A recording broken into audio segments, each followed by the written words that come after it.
I have a genuine question for the people who say that we're not going back. The last 16 years have already pushed us 100 years into the past. In 2010, the Supreme Court reversed campaign financing restrictions that allowed unlimited money from corporations and other groups to come into politics. In 2013, they removed the pre-clearance requirement for the Voting Rights Act, which supercharged the voter suppression that we saw afterward.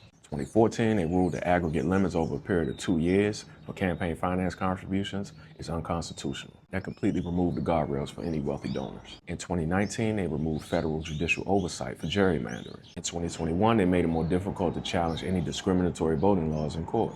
And in 2022, they removed women's constitutional right to an abortion.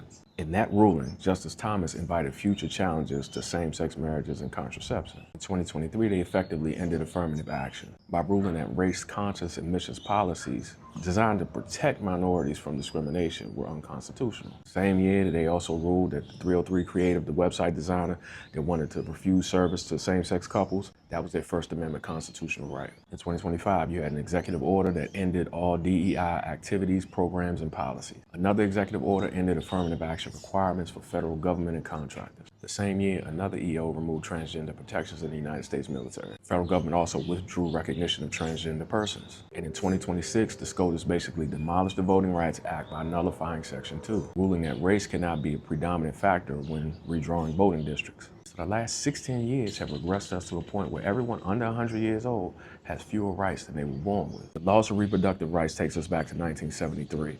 The loss of LGBTQ rights takes us back to 1969. Voting rights losses takes us back to 1965. Loss of affirmative action in DEI takes us back to 1961. And removal of the campaign finance restrictions, that takes us all the way back to 1907. Today, we are basically living 100 years in the past. So my question to all of the we're not going back people, if we're already in 1907, where is the line? When does that pushback start? And what does preventing them from taking us back even further look like? Because while we're figuring that out, we're living further in the past every day.